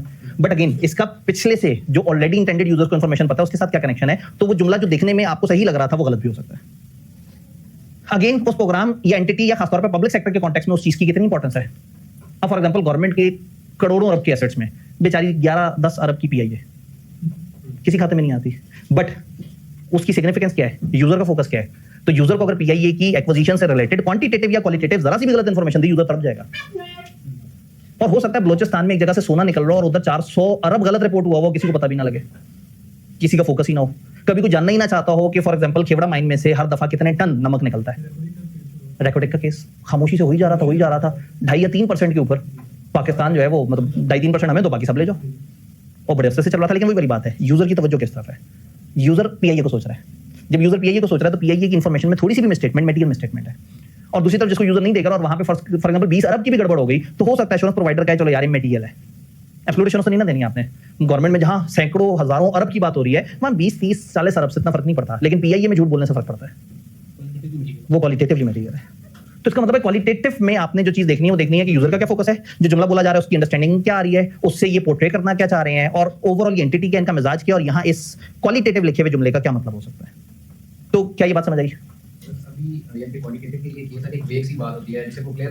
जी क्वालिटेटिव शायद वेग बात नहीं होती, लेकिन इसके अंदर मेजरमेंट क्राइटेरिया नहीं होते। फॉर एग्जांपल मैं कहूं बहुत ही प्यारी कुर्सी है, बड़ा जबरदस्त रंग है, बड़ा अच्छी क्वालिटी का मटेरियल है, तो मैं बात तो सही कर रहा हूं, लेकिन there is no measurement criteria जिसकी बेस पे, मतलब जब मैं कह रहा हूं अच्छी कुर्सी है तो अच्छी कुर्सी का कोई वो नहीं है, बेंचमार्क नहीं है कि 1 से लेकर 10 तक अच्छी कुर्सी क्या होती है। लेकिन जब मैं कहूं 20,000 रुपए की कुर्सी है तो अब लोग कहेंगे नहीं यार 20,000 की नहीं है, 18,000 की कुर्सी है, तुम 2,000 झूठ बोला है। तो क्वालिटेटिव में बेसिकली वो वाली चीजें होती हैं जिसको हम क्वांटिफाई नहीं कर पा रहे होते। तो बहुत सारी जगह सस्टेनेबिलिटी की इन्फॉर्मेशन में हमें कुछ क्वालिटेटिव बातें करनी होती हैं। हम कहते हैं हमारा अपने एम्प्लॉइज के साथ सलूक बहुत अच्छा है, what is measurement of this. हम इनको मोटिवेट करते रहते हैं, हम इनको बड़ी जबरदस्त ट्रेनिंग्स देते हैं, हम इनके एथिक्स स्ट्रॉन्ग करने पे काम करते रहते हैं, अभी मेजरेबल नहीं है। हाँ, हमने इनकी 15 मीटिंग्स करवाई, हमने इनकी 10 ट्रेनिंग्स करवाई, हमने इनको 5 बोनस दिए। जब आपने नंबर्स ऐड कर दिए ना तो उसको वेरीफाई करना भी आसान हो जाता है और उसके अंदर स्टेटमेंट तलाश करना भी आसान हो जाता है। जी अब अगेन ये नंबर ऑफ पर्सन या एंटिटी अफेक्टेड का ये मतलब नहीं है कि ये जिस इंफॉर्मेशन की बात हो रही है वो इंफॉर्मेशन में कितने नंबर्स हैं। फॉर एग्जांपल गवर्नमेंट ये कहती है कि हम लोग सोच रहे हैं रावी किनारे गवर्नमेंट की एक बस्ती बसाएं जिसमें लोगों को बात करें। यही गवर्नमेंट ने एक और जगह स्टेटमेंट दी कि हम सोच रहे हैं बलोचिस्तान के इलाके पिशनी में एक बस्ती बसाएं। अब आपको पता है रावी के किनारे बस्ती का मतलब है 15, 10, 12 लाख लोग इन्वॉल्व हो सकते हैं या अफेक्ट हो सकते हैं, और शायद बलोचिस्तान के उस एरिया में आप सोच रहे होंगे 2 से 2,500, 3,000, 4,000 लोग अफेक्ट होंगे। तो same information same government, but जब जहां उस रेलेवेंट इन्फॉर्मेशन के अफेक्टीज या जो उससे उस इन्फॉर्मेशन के सच या झूठ होने से जिनको फर्क पड़ सकता है वो जब लाखों में पहुंच गए हमारे लिए वो मटेरियल हो गया, और जब वो हजारों में थे तो इतना मटेरियल नहीं था। जी क्या क्वालिटेटिव क्वांटिटेटिव मटेरियल की बात समझ आई? जी क्वालिटेटिव में बड़ा कन्फ्लिक्ट है। अब मसला यही है कि आप कह रहे हैं कि आपने जो जुमला बोला ये झूठ है, वो कहेंगे नहीं जी आप साबित करें कैसे झूठ है। तो इसमें हम हमेशा थर्ड पार्टी पर्सपेक्टिव देखते हैं, यूजर बनकर सोचते हैं कि जब ये यूजर की इन्फॉर्मेशन देखेगा तो यूजर इससे क्या परसीव करेगा। और फॉर एग्जांपल आप कहते हैं यूजर इसे गलत परसीव करेगा, वो कहते हैं नहीं यूजर गलत परसीव नहीं करेगा, झगड़ा हो गया, मैं एश्योरेंस देने आया हूं ना, इन्फॉर्मेशन बनाना उनके जिम्मे था, उन्होंने वो जुमला लिख दिया जो उनको पसंद था, एश्योरेंस मैंने देनी है, मैं वो एतराज करूंगा जो मुझे पसंद है, मैं कहूंगा आपकी इन्फॉर्मेशन गलत है, मैं रिपोर्ट खराब कर रहा हूं। हाँ, ऐसे में रिपोर्ट खराब करते हुए मुझे डिटेल से बताना पड़ेगा कि मैं क्वालिटेटिव डिस्क्लोजर को किस वजह से गलत कह रहा हूं और वो क्या फुटिंग्स है जिससे मुझे लग रहा है कि इससे यूजर मिसलीड हो सकता है। और अगेन अगर तो इसमें कोई लीगैलिटी इन्वॉल्व है तो आप उसमें लीगल एडवाइस भी ले सकते हैं। हम प्रोफेशनल एडवाइस ले सकते हैं, हम अपने इदारों से पूछ सकते हैं, हम मुख्तलिफ अथॉरिटी से पूछ सकते हैं कि इस तरह की चीज़ है, हमें लग रहा है कि ये झूठा क्लेम है, आपको क्या लग रहा है? तो ऐसे में जिम्मेदारी लेनी पड़ेगी। अगर आपने उनकी रिपोर्ट खराब कर दी तो फिर तो आपको बड़ी तसल्ली से बड़ी अच्छी प्रोफेशनल जजमेंट यूज करके बताना होगा कि इनका जुमला गलत है। तो इसका मतलब है कि ये ऑडिट जितना सिंपल नहीं है, यहाँ पे सब्जेक्टिविटी ज्यादा इन्वॉल्व हो जाएगी। इसी वजह से जब आप एक ऐसे सब्जेक्ट मैटर को देखें जिसमें सब्जेक्टिविटी जरूरत से ज्यादा है और क्लाइंट का मुझे रीजनेबल एश्योरेंस दो, आप कहेंगे नहीं भाई तुम्हारी इन्फॉर्मेशन इटसेल्फ ही ऐसी है कि इस पे मैं बावजूद कोशिश के जो एश्योरेंस दूंगा वो रीजनेबल नहीं हो सकती। तो हमने शुरू में तय किया था कि क्यों हम मजबूरन लिमिटेड एश्योरेंस की तरफ जाते हैं, इस वजह से जाते हैं कि अनसर्टेनिटीज बहुत ज्यादा होती हैं, सब्जेक्टिविटी बहुत ज्यादा होती है। तो इसलिए थ्रू आउट ऑडिट के स्टैंडर्ड में बार-बार ये नहीं कह रहे होते कि रीजनेबल पे भी चले जाओ और लिमिटेड पे भी, लेकिन सस्टेनेबिलिटी में थ्रू आउट हम ये बात कर रहे हैं कि यहाँ पे जितना ज्यादा रीजनेबल एश्योरेंस की असाइनमेंट्स होंगी शायद उतनी ही ज्यादा आपकी लिमिटेड एश्योरेंस की असाइनमेंट्स भी होंगी। जी, क्या यहाँ तक बात समझ आ रही है? अब बीच में एक छोटा सा टॉपिक आता है, ग्रुप सस्टेनेबिलिटी एंगेजमेंट। ये ग्रुप सस्टेनेबिलिटी एंगेजमेंट का क्या मतलब हो सकता है भला? वो पूरा काम मिलकर रहे हैं। जी, 2-4 फर्म्स मिलकर ना कर रहे हैं, वो तो जॉइंट हो जाएगा। ये ग्रुप वो वाला है, होल्डिंग सब्सिडियरी ग्रुप वाला। तो अगर आप एक ग्रुप की सस्टेनेबिलिटी पे काम कर रहे हैं, फॉर एग्जांपल पाकिस्तान में एक ऑर्गेनाइजेशन है, उसका ग्रुप ऑफ कंपनीज है, पाकिस्तान में उनके 3 यूनिट्स हैं, 2 बांग्लादेश में और 1 नेपाल में। अब ऐसे में जब आप उनकी सस्टेनेबिलिटी की इन्फॉर्मेशन पे काम करने पहुंचे तो उन्होंने कहा भाई हमारे वही सेट ऑफ इन्फॉर्मेशन है जो हमने इंडिविजुअल यूजर्स को भी देना और हमने ग्रुप के लिए भी उसी ही रिपोर्ट में 15 और सफे भी डाले हैं। तो चूंकि आप हमें एश्योरेंस दे रहे हो इंडिविजुअल स्टैंड अलोन क्लाइंट पे, आप हमें ग्रुप एश्योरेंस भी दो। आज मैं ग्रुप एश्योरेंस दूंगा तो ग्रुप एश्योरेंस देने के लिए बांग्लादेश में मौजूद जो 2 एंटिटीज और जो नेपाल में मौजूद एक एंटिटी है, उसकी इन्फॉर्मेशन अगर गलत हुई तो मैं कैसे कह सकता हूं कि इनके ग्रुप ने अपनी इन्फॉर्मेशन सही से बताई है? तो मैं इनसे कहूंगा वहां से इन्फॉर्मेशन लो, उसको इस पैरामीटर के तरीके से कंसोलिडेट करो और मैं जब देखूं उस कंसोलिडेशन में उस अकेले कंपोनेंट की मटेरियलिटी कितनी है। कंपोनेंट से क्या मुराद होगा? वो जो ग्रुप की इन्फॉर्मेशन जिन टुकड़ों से मिलकर बनी है, जिसके अंदर मैंने कहा कि भाई 2 ब्रांचेस वहां थी, 1 ब्रांच वहां थी, तो वो ब्रांच एक कंपोनेंट है। अगर तो इस ओवरऑल ग्रुप में वो बेचारा 1-2% की बात है तो ठीक है, ज्यादा से ज्यादा जितनी भी गड़बड़ कर देंगे, सारे गलत भी बता देंगे तो भी ग्रुप लेवल पे 2% फर्क पड़ेगा। तो एक तो देखेंगे कि वो जो कंपोनेंट है वो क्या है, उसकी मटेरियलिटी क्या है, और अगर अल्लाह करे वहां पे भी उन्होंने कुछ एश्योरेंस वाला हायर किया वो, तो मैं अपने भाई बन से अपने प्रोफेशन के दूसरे बंदे से कम्युनिकेशन कर लूं और उसके काम पे रिलाई कर लूं तो अपनी जिंदगी थोड़ी सी आसान कर लूं। वो जो इवन 2-3% भी रिश्ता मैं उसको भी 1.5% पे ले आऊं। तो ऐसे में किताब हमें कंपोनेंट की डेफिनेशन देती है, कोई भी entity, business unit, function, business activity या कोई भी कॉम्बिनेशन बाउंड्री जो कि प्रैक्टिशनर डिफाइन करे कि हाँ भाई इस वक्त ग्रुप लेवल पे ये इंडिविजुअल यूनिट भी मेरे लिए इंपॉर्टेंट है। और कंपोनेंट प्रैक्टिशनर से क्या मुराद है? कोई भी फर्म जो कि ऑडिट, रिव्यू या इस तरह के कोई भी प्रोसीजर्स परफॉर्म कर रही होगी कंपोनेंट लेवल पे, मैं उनको जो है उनकी इंफॉर्मेशन को यूज कर सकता हूँ। चीजें क्या है? सबसे पहले मैंने देखना है स्पेसिफिक सस्टेनेबिलिटी इन्फॉर्मेशन एश्योरेंस से रिलेटेड, उसके सोर्स से रिलेटेड। फिर मैंने देखना है कि मुझे इस पूरे ग्रुप की एंगेजमेंट के लिए क्या रिसोर्सेज चाहिए होंगे और फिर मुझे किसी और प्रैक्टिशनर के काम पे कितना रिलाई करना पड़ेगा। तो if you are getting an assignment जिसमें आपको ग्रुप एंगेजमेंट भी मिल रही हो तो उसमें थोड़ा सा और एहतियात करनी है कि क्या मेरे पास इतनी टीम रिसोर्सेज है कि मैं इस पूरे ग्रुप लेवल के ऊपर काम कर सकूं। अगर कर सकें तो फिर आपने उसके ऊपर प्लानिंग करनी है। कहानी को आगे बढ़ाते हैं। अब हम आगे की तरफ आ जाते हैं। प्लानिंग भी हो गई, सारा कुछ हो गया, अब हम काम शुरू करने लगे। जब काम शुरू करेंगे तो सबसे पहले हमने जो प्रोसीजर्स लगाने हैं वो रिस्क असेसमेंट के। याद है ऑडिट में सबसे पहले क्या होता था? रिस्क असेस होता था, फिर क्या होता था? टेस्ट ऑफ कंट्रोल्स और फिर सब्सटैंटिव प्रोसीजर यानी कि टेस्ट ऑफ डिटेल्स, और हम एंड पे कंक्लूजन की तरफ आ जाते थे। वही कहानी यहाँ पे भी होगी। यानी कि ओवरऑल मैप की बात करूँ, ये सिर्फ एक डायग्राम है, हम आगे स्टेप बाय स्टेप पढ़ेंगे। तो आपने पहले रिस्क को समझना है, एविडेंस हासिल करना है, कंट्रोल्स को देखना है और फाइनली आपने देखना है कि क्या मैं कंक्लूजन देने की पोजीशन में आ गया हूं या नहीं। तो सबसे पहले रिस्क असेसमेंट की बात करते हैं। एक बात ये तय है कि आप एब्सोल्यूट एश्योरेंस नहीं दे रहे, आप क्या दे रहे हैं? Reasonable assurance. एब्सोल्यूट एश्योरेंस क्यों नहीं दे रहे? वही ऑडिट में जो रीजंस हैं वही सारी चीजें यहाँ कॉपी पेस्ट। एक तरीका ये स्टैंडर्ड पढ़ाने का बहुत आसान सा है कि मैं स्लाइड दिखाऊं तो देखो वो याद ऑडिट वाली बातें, वही सारी बातें यहाँ लिखी हुई हैं, चलो भी आगे चलते हैं। ठीक है, लेकिन जब हमारे पास वक्त में क्वेश्चन भी है और रमजान में आप लोगों ने को बहुत ज्यादा शदीद मसरूफियत भी नहीं है, तो अच्छा है हम कम से कम एश्योरेंस को साथ करते रहें, देखते रहें। सिलेक्टिव टेस्टिंग, मैं सिलेक्टिव टेस्टिंग पे काम करता हूं, मैं एब्सोल्यूट एश्योरेंस नहीं दे सकता, मेरे पास इतना टाइम ही नहीं है जितना इनके बंदों के पास है। इनके बंदों ने पूरे साल के 12 महीने बैठ के सस्टेनेबिलिटी इन्फॉर्मेशन तैयार की है। मेरे 2-3 टीम मेंबर और 2-3 तो मैंने इखलाकन कह दिया, शुरू में तो एक आध बंदे की टीम जाके सारा काम करके आ रही होगी जब तक ये फुल फ्लेज असाइनमेंट्स ना बन जाए। अभी तो ये होगा कि आपको ऑडिट के साथ एक छोटा सा काम मिल जाएगा करेगा कि सस्टेनेबिलिटी की थोड़ी सी इन्फॉर्मेशन है हमारी, बस इसको भी आप एश्योरेंस दे दीजिएगा। तो वही जो ऑडिट के साथ होता है वो इसके साथ भी हो जाया करेगा। इनहेरेंट लिमिटेशन, इंटरनल कंट्रोल उनके जितने मर्जी मजबूत हो मैं उन पर भरोसा नहीं कर सकता। अगर वो कहें हमारा बड़ा जबरदस्त निजाम है, हर चीज को मेजर करते हैं, रिपोर्ट करते हैं और मैं उन पर भरोसा कर लूं और हो सकता है उनके अपने निजाम में कोई खामी निकल आए, तो मैं कैसे एब्सोल्यूट एश्योरेंस दे सकता हूं? फिर मेरे पास एविडेंस क्या आ रहा है? परसुएसिव, कंक्लूसिव नहीं है। इन दोनों लफ्जों में क्या फर्क है? कंक्लूसिव का मतलब है नतीजतन एविडेंस और परसुएसिव हमें अच्छा लग रहा है, हम कायल होते जा रहे हैं। क्या आपके सामने ये अपने नलके बंद कर देते थे पानी को बंद रोकने के लिए? क्या आपके सामने ये अपने प्रोडक्शन प्रोसेस में हर वक्त बैठ के पानी की कमी पे सर पकड़ के बैठे होते थे और फिर उसके एफिशिएंट तरीकों पे काम करते रहते थे? क्या आपके सामने ये दरख्त लगा रहे थे? क्या आपके सामने बच्चों को पढ़ा रहे थे? क्या आपके सामने एम्प्लॉइज के बोनसेस के लिए बोर्ड मीटिंग में बैठ के उदास रहते थे? नहीं, मैं तो तकरीबन एंड पे आया हूँ, साल गुजर चुका हुआ है। मैं जब आया तो उन्होंने कहा हमारी बोर्ड की मीटिंग के मिनट्स हैं, इसमें ये लिखा है कि हमने ये फैसले किए हैं। मुझे मानना पड़ रहा है कि 27 जनवरी को ये मीटिंग हुई होगी जिसमें बोर्ड के इस वाले बंदे ने ये 3 सजेशन दी होंगी। हमारे पास एविडेंस है परसुएसिव, हमारे पास जो एविडेंस है उससे हमें लग रहा है कि ऐसा हुआ होगा, हमारे पास कंक्लूसिव एविडेंस नहीं है। तो इसलिए हम एब्सोल्यूट एश्योरेंस तक नहीं जा सकते कि हमें ज्यादातर मिलने वाला एविडेंस वो है जिसमें एविडेंस के ऊपर हमें रिलाई करना पड़ा होता है और हकीकत वाले टाइम पे हम वहां मौजूद नहीं थे, हमने अपनी आंखों से नहीं देखा। मैं अक्सर इसको ऐसे ही रिलेट करता हूँ कि जैसे एक चशमदीद गवाह होता है और एक औरता का एविडेंस होता है।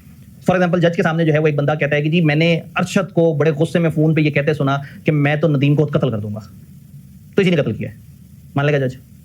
फिर एक और बंदा आके कहेगा मैंने अरशद को नदीम के घर की तरफ गुस्से में जाते देखा, क्या कत्ल का फतवा सादिर करते जज। फिर एक और बंदे ने कहा कि जिस दिन नदीम का कत्ल हुआ है उस दिन अरशद नदीम के घर के पास वाली मार्केट में से छुरी खरीदता पाया गया। शक क्रिएट हो रहा है ना, ये हतमी नहीं है। और कुछ एक बंदा अदालत में आके कहे मेरी आंखों के सामने उसके पेट पर खंजर खोपा है, वो कहेंगे शाबाश, उसका माथा चूमेंगे, दफा 302 जारी कर देंगे। अब वो बंदा जो सामने आके कह रहा है कि भाई मेरे सामने इस तरह से हुआ, देखेंगे इसकी इंडिपेंडेंस तो नहीं हिट हो रही, कहीं ऐसा तो नहीं कि ये जानबूझ के फंसाना चाह रहा है, इसकी अपनी को पुरानी दुश्मनी तो नहीं, फिर देखेंगे उसमें मोटिव ऑफ मर्डर क्या था, उसने इसको क्यों मारा। तो इसका मतलब ये हुआ, ठीक है, हाँ उन्होंने कहा जी जाहिर है वो चोरी खरीद रहा होगा, वो गोश्त काटने के लिए या सब्जी काटने के लिए, और कत्ल हुआ है खंजर से, तो यहाँ पे भी डिफरेंस है। तो अगेन परसुएसिव एविडेंस वो होता है जिसको देख के आपको लग रहा होता है, you are moving towards that side. जज ने जब सुना ये गुस्से में गया उसके घर की तरफ, जज ने जब सुना कि उसके दरवाजे पे खड़ा पाया गया, जज ने जब सुना कि इसने फोन पे बड़े गुस्से में कहा था कि मैं कत्ल कर दूंगा, तो जज इज बिल्डिंग एन ओपिनियन, जज इज बिकमिंग बाइस्ड कि शायद ऐसा हो सकता है। हमारा तो सारा एविडेंस ही वही वाला है, परसुएसिव हमारे सामने तो कुछ भी नहीं हुआ, हमें तो मिले ही कागजी एविडेंस, हमें तो मिला ही सारा कुछ इस तरह का रिकॉर्ड। तो इसलिए हमें एविडेंस परसुएसिव मिलता है, कंक्लूसिव नहीं मिलता, तो हम कभी भी एब्सोल्यूट एश्योरेंस की तरफ नहीं जा सकते। हम तो रीजनेबल पे डरे हुए हैं कि हम कहते हैं जहां जरा सा भी डर लगे उनसे कह दो भाई लिमिटेड पे आ जाओ, ये रीजनेबल ज्यादा हो जाएगी। प्रोफेशनल जजमेंट, जगह जगह आपको जजमेंट यूज करनी है, जगह जगह उनकी जो जुमले हैं उनकी सदाकत को समझने के लिए, परखने के लिए प्रोफेशनल जजमेंट चाहिए। फिर फॉरवर्ड लुकिंग इन्फॉर्मेशन है, कई दफा सब्जेक्ट मैटर इन्फॉर्मेशन ही ऐसी है जिसमें चीजें ऐसी हैं जो आप नहीं वो कर सकते। हमने अपने एम्प्लॉइज को इस लेवल पे ट्रेन कर दिया है कि अगले सालों में ये बड़ा पॉजिटिविटी से काम करेंगे। हम पाकिस्तान के लोगों को शऊर दे चुके हैं। अब कैसे पता लगेगा शऊर आ चुका है? अगले सालों में इन लोगों की हरकतों से पता लगेगा कि शऊर आ चुका है। तो जब अगले सालों में असल में हरकत देखी जाती है तो फिर लोग कहते हैं कि ये शऊर था जो तुमने दिया, ये तो शऊर नहीं लग रहा, ये तो कुछ और है, ये तो दंगा फसाद हो रहा है, ये तो गुस्से हैं, ये तो आपस की लड़ाइयां हैं। तो ये तो अब वो जिस वक्त उन्होंने कहा था हमने शऊर दिया और आप उस वक्त जब देखेंगे तो हो सकता है अवामिल से नजर आ रहा हो कि शऊर आ चुका है। लोग फेसबुक पे बार बार कह रहे होंगे मुझे शऊर आ गया है, मुझे तो सोचने का नजरिया पता लग गया है, मैं आज तक गफलत के ठाठो बंदेरे में डूबा हुआ था, मेरे फलाना लीडर ने मुझे सोचने का नजरिया दे दिया।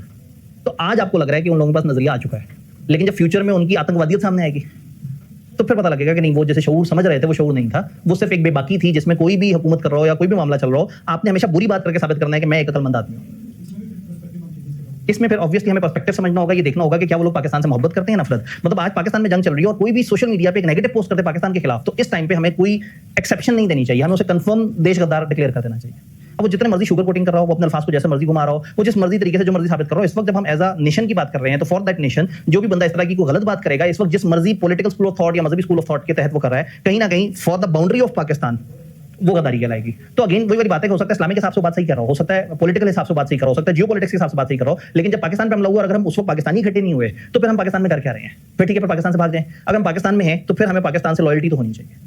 तो ये खैर एक अलग वो है। तो फ्यूचर फॉरवर्ड इन्फॉर्मेशन से इसलिए मैंने आपको कहा कि अगर कहा जाए कि हमारे अंदर शऊर है और हम बड़े अच्छे तरीके से फ्यूचर के मसलों को डील करेंगे, तो ये इन्फॉर्मेशन आज कंफर्म नहीं हो सकती, ये कब कंफर्म होगी? फ्यूचर में। जब आप कहें कि मैंने इर्द गिर्द की सोसाइटी पे अच्छा इंपैक्ट क्रिएट कर दिया और हम लोगों ने जो फैक्ट्री लगाई थी यहाँ के लोगों को हमने इतना राजी कर लिया है कि अगले आने वाले टाइम में ये हमारे इदारे के गुण गा रहे होंगे। अब पता नहीं अगले साल वो गुण गा रहे हो या नहीं, अचानक से वो सोशल मीडिया पे जाके जज्बाती होकर सोचे कि यार अच्छी बात करके तो रीच नहीं मिलती। तो आज आप उस फॉरवर्ड लुकिंग इन्फॉर्मेशन की बेस पे एब्सोल्यूट एश्योरेंस कैसे दे सकते हैं, जिसका आपको खुद भी नहीं पता, उनको भी नहीं पता, जो वो कह रहे हैं वो ऐसा करेंगे या नहीं करेंगे। कुछ अर्से पहले जो है वो ट्रम्प भाई साहब कहते थे मैं पीस के लिए काम कर रहा हूं और इस वक्त सबसे बड़ी जंग खुद छेड़ के बैठे हुए। तो आप कैसे एक स्टेटमेंट को, तो इतनी सारी सब्जेक्टिविटी, इतनी ज्यादा चीजें, इतने डाउट्स हैं, तो ऐसे में हम जो एश्योरेंस दे रहे हैं वो रीजनेबल हो सकती है ज्यादा से ज्यादा, एब्सोल्यूट तक तो जा ही नहीं सकते। और बहुत सारी जगह पे हम रीजनेबल और लिमिटेड के बारे में सोचेंगे कि यहाँ लिमिटेड की तरफ जाना है या रीजनेबल की तरफ जाना है। तो यहाँ एक्सेप्टेंस के वक्त या एंगेजमेंट के स्टार्ट के वक्त बहुत इंपॉर्टेंट कंसिडरेशन होगी कि किस किस्म की इंफॉर्मेशन है और अनसर्टेनिटी कितनी इन्वॉल्व है और what should be the desired assurance level. आपको लगता है कि लिमिटेड एश्योरेंस होनी चाहिए और क्लाइंट कहता है मुझे तो रीजनेबल एश्योरेंस के लिए आपको हायर करना है, तो आपको वो असाइनमेंट एक्सेप्ट करने की जरूरत नहीं है। ये बात समझ आती है? अब रिस्क असेसमेंट के जो प्रोसीजर्स हैं, रिस्क असेसमेंट के प्रोसीजर्स क्या हैं? आप रिस्क को कैसे देखते हैं? आप रिस्क को देखते हैं एंटिटी को समझ के, उसके कंट्रोल्स को समझ के। एंटिटी उसके कंट्रोल्स को फिलहाल साइड पर रख दें। आप प्रोसीजर्स क्या लगाते हैं? आप मुख्तलिफ लोगों से इंक्वायरी करते हैं, आप टीम के मेंबर से कहते हैं अलर्ट रहो, एक दूसरे से इंफॉर्मेशन शेयर करो। आप इससे पीछे अगर आपने इस तरह की एंगेजमेंट परफॉर्म की है तो उसके रिजल्ट्स को देखते हैं। आप कुछ और लोगों से एडवाइस लेते हैं कि भाई इस तरह के केस में क्या क्या सिचुएशन किस तरह से होनी चाहिए। तो रिस्क असेसमेंट करते हुए आपने दो डायमेंशंस पे काम करना है, एंटिटी और एंटिटी के कंट्रोल्स। और एंटिटी को समझने के लिए या आप खुद से इंक्वायरी कर रहे होंगे, या आप एविडेंस हासिल कर रहे होंगे, या आप मार्केट से लोगों से पूछ रहे होंगे, या आप अपनी पिछली एश्योरेंस की एंगेजमेंट के वर्किंग पेपर्स यूज कर रहे होंगे, या आपकी टीम की आपस की डिस्कशन और वो जो बता रहे हैं कि मेरे साथ ये हुआ उसको करेंगे, या शायद आपका जो लीडर आपकी टीम को जो बताता है कि इस तरह के सेक्टर में ये सारे रिस्क होते हैं। तो रिस्क असेसमेंट के वक्त बेसिकली जो आपके वेरिएबल्स हैं, एक्सेप्टेंस और कंटीन्यूअस के वक्त आपने कुछ चीजें देखी वो भी काम आएंगी इसमें, जो टीम की थ्रू आउट डिस्कशन चल रही होती है वो भी काम आएगी। फिर ओवरऑल सस्टेनेबिलिटी के मैटर्स को समझना है, उनकी रिपोर्टिंग पॉलिसीज को समझना है, ताकि आप समझ सकें कि रिस्क कहां कहां हो सकता है। तो बेसिकली शायद ये इंपॉर्टेंट डिस्कशन नहीं है, इंपॉर्टेंट डिस्कशन ये है कि रिस्क को एंटिटी लेवल पे कैसे देखें। एंटिटी में जाने से पहले क्राइटेरिया पे बहस है। क्राइटेरिया की बहस थोड़ी सी टेक्निकल है, तो मैं थोड़ा सा ऐसे कैरी फॉरवर्ड कर रहा हूं। पहले मैं एंटिटी पे जाता हूं, फिर बाद में क्राइटेरिया पे आते हैं। रिस्क किसे कहते हैं? रिस्क ऑफ मटेरियल स्टेटमेंट से क्या मुराद होगा सस्टेनेबिलिटी में? ऐसी चीज जब हमें लगी कि ये मिसस्टेटमेंट हो हमें ये खतरा के ये जो इन्फॉर्मेशन हमें दे रहे होंगे ये गलत हो सकती है, ये हमारा रिस्क है। हमें मटेरियल स्टेटमेंट का रिस्क है। ये रिस्क है कि शायद मेरे प्रोसीजर लगने के बावजूद भी शायद कुछ चीजें, कुछ ऐसे स्टेटमेंट्स होंगी जिनको मैं नहीं पकड़ सकूंगा, और अगर वो मटेरियल हुई तो जाहिर है उससे मेरा ओपिनियन भी खराब हो सकता है। तो रिस्क तो है हमारा, एक मटेरियल स्टेटमेंट का रिस्क है। ये रिस्क कहीं ज्यादा होगा, कहीं कम होगा। फॉर एग्जाम्पल इंडस्ट्री पानी का यूज, एग्रीकल्चर में मौजूद इंडस्ट्री उसमें झूठ बोलने में ज्यादा इंटरेस्टेड होगी या एसबीआई? एग्रीकल्चर वाले। बिजली का इस्तेमाल, एसबीआई ज्यादा झूठ बोलने में इंटरेस्टेड होगा क्योंकि बहुत ज्यादा बिजली डिपेंडेंट है, और शायद जो एग्रीकल्चर वाला जो देसी इदारा था शायद वो उतना ज्यादा सिवाय उस ट्यूबवेल के उसका और को बहुत बड़ा एनर्जी का यूज उस तरह से नहीं था, या वो जो उसने ट्रैक्टर वगैरह बाद में इन्वॉल्व किया। लेकिन वो एसबीआई जो कि हर वक्त इतने सारे यूनिट्स कंज्यूम कर रहा है, तो अगेन हमारी इंडस्ट्री के हिसाब से कुछ और इन्फॉर्मेशन ज्यादा खतरनाक होगी, एग्रीकल्चर इंडस्ट्री के हिसाब से कुछ और इन्फॉर्मेशन ज्यादा खतरनाक होगी। जो मैन्युफैक्चरिंग कर रहा है उसमें और जो आईटी सर्विसेज दे रहा है उन दोनों के रिस्क फर्क होंगे। मैन्युफैक्चरिंग वाला किस तरह की इन्फॉर्मेशन में ज्यादा गड़बड़ कर रहा होगा? कॉस्ट ऑफ सेल, इन्होंने कहा कार्बन की इमिशन, केमिकल्स जो खतरनाक यूज हो रहे हैं वो, जो डिस्पोजल्स वगैरह। अब वो जो मैन्युफैक्चरिंग वाले हैं वो उस तरफ ज्यादा वो कर रहे होंगे। आईटी की सर्विसेज देने वाला इदारा अपनी बिजली के यूज, जिनको वो सर्विसेज दे रहे हैं उनकी इमिशंस वगैरह, या वो जो उनकी सप्लाई चेन में आ रहे हैं उनके ऊपर जो ओवरऑल उसकी सारी अकाउंटिंग हो रही है, जो उसको नोट कर रहे हैं। तो इसका मतलब है आईटी सर्विसेज देने वाले इदारे में रिस्क और तरह का होगा, और जो मैन्युफैक्चरिंग इदारा है उसमें रिस्क और तरह का होगा। कहीं कानून होगा, कहीं कानून नहीं होगा। बिल्डिंग बनाने वालों को लाजमी इन्वायरमेंट के कानून देखने होंगे, लेकिन शायद किताबें बेचने वाले को फिलहाल इतने ज्यादा कानून ना देखने पड़ रहे हैं फिलहाल। लेकिन जो कंस्ट्रक्शन कर रहा है, जो बिल्डिंग बना रहा है, वो दूर से नजर आ रहा है कि वो एक एनवायरमेंट डिस्टर्बिंग एक्टिविटी है, तो उस पर अचानक से बहुत सारी अथॉरिटीज आ जाएंगी। तो इसका मतलब है जब मैंने एक एंटिटी को समझना है तो मुझे उस एंटिटी को कौन कौन सी डायमेंशन में समझना है, क्या क्या समझूंगा एंटिटी के बारे में। सस्टेनेबिलिटी के हिसाब से मुझे एक इदारे ने कहा हमारी सस्टेनेबिलिटी पे काम करो, मैं उस इदारे को देख रहा हूँ, वो एंटिटी, अब उस एंटिटी के इर्द गिर्द मैंने उसकी एनवायरमेंट में क्या समझना है ताकि मुझे पता लगे कि यहाँ ये रिस्क है या नहीं है। सबसे बड़ा फैक्टर जो इसके लिए एम्प्लॉयज के लिए बुलाया जा रहा है कि मतलब पानी का ज़ाया कर रहे हैं, सीमेंट का उनका सब्जेक्ट मैटर इन्फॉर्मेशन समझना जरूरी है, उनका नेचर ऑफ बिजनेस समझना जरूरी है, वो किस तरह की इन्वायरमेंट में ऑपरेट कर रहे हैं, प्रीवियसली उनकी एक्टिविटीज क्या है, कि उनके ऊपर पुरानी पेनल्टीज वगैरह तो नहीं पड़ी हुई, उस इंडस्ट्री की अपनी क्या रिक्वायरमेंट है। मैं जिसको ऑडिट करने हैं, जिसकी एश्योरेंस देने गया हूँ, वहां ये देखूँ तो सही कि वो ओवरऑल उनका मेन गेम प्लान क्या है, वो कौन सी इंडस्ट्री में काउंट होते हैं, वो कौन से सेक्टर में काउंट होते हैं, उस इंडस्ट्री से रिलेटेड हमें पास में क्या पता है। अगर हमें पता है कि ये वाली इंडस्ट्री में तो ये वाले रिस्क होते ही होते हैं, तो हम एक बिल्ट इन इन्फॉर्मेशन और माइंडसेट के साथ आएंगे। रेलेवेंट लॉज एंड रेगुलेशंस क्या है, एंड यूजर क्या चाहता है, उनके क्लाइंट्स क्या है, उनका बिजनेस क्या है, उनके बिजनेस मॉडल्स क्या है, फिजिकल काम कर रहे हैं। आप देखें एजुकेशन के अंदर भी हो सकता है, आपके एजुकेशन सेक्टर हो वहाँ तो बड़ा मसला होगा, पता लगा फिजिकल एक्टिविटी थी ही नहीं, मैक्सिमम ऑनलाइन एक्टिविटी थी। तो उनका नेचर ऑफ बिजनेस क्या है, उनका बिजनेस मॉडल क्या है, उनकी वैल्यू चेन कैसे काम कर रही है, और मैनेजमेंट की इंटेग्रिटी कैसी है। तो इसका मतलब है कि सबसे पहले आपने एंटिटी को समझना है। तो अगर हम इसको देखें तो ओवरऑल उनके लीगल रेगुलेटरी रिक्वायरमेंट्स और उसका फ्रेमवर्क समझना है, उनके सस्टेनेबिलिटी मैटर्स को समझना है, उनकी रिपोर्टिंग बाउंड्री को समझना है, किन लोगों को रिपोर्ट करना है, उन लोगों की क्या नीड्स है, इन्होंने किस किस्म की इन्फॉर्मेशन बनानी है, उसका एंड यूजर किस तरह का होगा, इनके ऑपरेशन स्ट्रक्चर क्या है, किस तरह के ऑपरेशन है, इनकी गवर्नेंस किस तरह की है, इनका बिजनेस मॉडल किस तरह का है, इनके गोल्स टारगेट्स क्या है सस्टेनेबिलिटी से रिलेटेड, कितनी वो एमिशन तक इन्होंने पहुंचना है, कितने टारगेट तक पहुंचना है, कौन कौन सी चीजें हैं। तो ये सारी चीजों के बारे में हम पता करेंगे। तो मेनली हमारे प्रोसीजर्स होंगे या इंक्वायरीज, हम इंक्वायर करेंगे इनके बारे में। दूसरा हम पूछेंगे कि किसी को कोई फ्रॉड या सस्पेक्टेड फ्रॉड का पता है तो हमें आइडिया दे दो, किसी को non compliance with law regulation का पता है तो वो हमें बता दो। क्यों बताएंगे वो हमें, आप चेक करें, आप क्लाइंट के पास जाके कह रहे हैं फ्रॉड कर रहे हो, उन्होंने कहा ऐसा तो नहीं होगा। क्यों बताएगा क्लाइंट कि वो फ्रॉड कर रहे हैं, क्यों बताएगा कि वो लॉ फॉलो नहीं कर रहे हैं। भाई हमने तो एश्योरेंस देनी है ना, हम तो हैं ऑडिटर, एश्योरेंस प्रोवाइडर। क्लाइंट ने लॉ फॉलो नहीं किया, क्लाइंट ने कार्बन टैक्स जमा नहीं कराया, हो सकता है कोई मजबूरी हो, उससे लीगल रिक्वायरमेंट पूछे। अच्छा क्लाइंट ये क्यों बताएगा कि फलाना जगह फ्रॉड पकड़ा गया है जी। एम्प्लॉइज में आपस में भी तो खार हो सकती है। बात ये है कि एक इंसान और उसका बिजनेस तो वन एंड सेम थिंग है, लेकिन एक बिजनेस, उस बिजनेस के अंदर सैकड़ों लोग, उन सैकड़ों में से कुछ ने फ्रॉड किया और कुछ ने नहीं किया। तो फॉर एग्जांपल अगर पूछना हो कि नून लीग गवर्नमेंट चलाते हुए क्या गड़बड़ें कर रही है, तो अगर हम कहें पाकिस्तान से पूछो पाकिस्तान की हुकूमत के क्या मसले हैं, तो लोग हैरान होकर कहेंगे कैसे बताएंगे। तो हम पाकिस्तान के उस ग्रुप से पूछेंगे जो ग्रुप हुकूमत में नहीं होगा, वो बताएगा कि नून लीग के क्या प्रॉब्लम्स हैं। और अगर पीटीआई के प्रॉब्लम पूछने होंगे तो नून लीग वालों से पूछ लेंगे। तो एक इदारे में भी तो पॉलिटिक्स है, एक इदारे में सारे के सारे लोग लॉयल तो नहीं है। और मजे की बात है, जिसने फ्रॉड नहीं किया होता उसको उस बंदे पे बड़ा गुस्सा होता है जिसने फ्रॉड किया होता है, दो वजह से। या तो ये बहुत अच्छा आदमी होता है, उसको बुरा लगता है कि दूसरा बंदा मेरे इदारे के साथ बुरा कर रहा है, या ये कहता है कि मैं क्यों नहीं कर पा रहा, ये अकेला क्यों कर रहा है। तो ऐसे में एक फेमस प्रोसीजर होता है जो किताबों में नहीं लिखा होता, प्रैक्टिकल दुनिया में एग्जिस्ट करता है, इसे कहते हैं ऑडिटर का समोसा। ऑडिटर नहीं, एश्योरेंस सर्विस प्रोवाइडर। यहाँ पे फॉर एग्जांपल आप क्लाइंट पे गए हैं और आपको लग रहा है यहाँ कुछ गड़बड़े हैं, और क्लाइंट के जिस बंदे से पूछोगे हर चीज बिल्कुल सही है, सब आपको जो इन्फॉर्मेशन दी है आपको क्या पता, हम तो बिल्कुल हर इन्फॉर्मेशन इसी तरह से वेरीफाई करते हैं। आपको साफ पता है कि कुछ जगह कुछ इन्फॉर्मेशन में झोल है। क्लाइंट के सीनियर बंदे के पास गए और उसको कहा जी मैं हर दिन आपके पास इन्फॉर्मेशन मांगने आता हूँ और हर दिन हम किताबी बातें करते हैं, काम की बातें करते हैं, आज जो है ना मेरा कोई एजेंडा नहीं है, हमेशा आप लोग ही हमें खाना खिलाते हैं, हमें अच्छे अच्छे शरबत देते हैं, बड़े अच्छे तरीके से हमारा टेक केयर करते हैं, आज मेरा दिल है कि मैं आपके साथ बैठ के ना कुछ इनफॉर्मल चिट चैट करूँ, आज मेरी तरफ से समोसा, आए कैंटीन पे चलते हैं। तो क्लाइंट का बंदा कहेगा यार ये भूखा नंगा आदमी जो है ना, ये अगर मुझे समोसा ऑफर कर रहा है तो पता नहीं ये जिंदगी में इस तरह का मैंने दोबारा सीन देखना है या नहीं देखना। ये जो हमेशा मुफ्त पे पला है, ये जो हमेशा हमारे इदारे को जोंक की तरह लड़ा हुआ था, हमारा खून चूस रहा था, ये अपनी जेब से समोसा। वो कहेगा चलो बेटा ठीक है, चलो बाद में पता लगेगा मकसद क्या है, फिलहाल मुफ्ता समोसा तो खाएं। अब जब बैठे होंगे तो आप कहेंगे जी बात ये है कि हम इस वक्त इतनी सारी बातें करते हैं, लेकिन इस सारी बात में ना भूल जाते हैं आप लोग कितने बड़े हैं। आप देखिए मेरे बाप की एज के आसपास के हैं, तो ऐसे में बजाय इसके कि मैं आपसे आगे दुनिया के बारे में पूछूं, अपने डिसीजंस के बारे में पूछूं, मुझे क्या एहतियातें करनी चाहिए लाइफ में, क्या गलत फैसले नहीं करने चाहिए, मैं आपसे वो गुड की बात पूछूं और मैं आके आपसे कभी ये इन्फॉर्मेशन दे दें वो इन्फॉर्मेशन दे दें, वो फर्म वालों की तरफ से मजबूरी है। आज मेरे पास मार्जिन था, मेरा दिल था, मैं आपके साथ बैठ के बात करूं। और बताएं आप लाहौर शहर से हैं या बाहर से हैं, अच्छा गाँव का माहौल कितना अच्छा होता है, अब ना बंदा बिल्कुल रिलैक्स होता जा रहा है, ठीक है जी। हाँ, अब उसको इनफॉर्मल माहौल में ले आया, उसने कहा बेटा बस गांव ही की तो असल जिंदगी है, लाहौर में तो हर तरफ जो है ना पोल्यूशन ही पोल्यूशन है और सारा कुछ है। हमारा इदारा तो बहरहाल कुछ ना कुछ कोशिश कर रहा है चीज़ों में बेहतर, लेकिन माशरा तो बड़ा खराब है।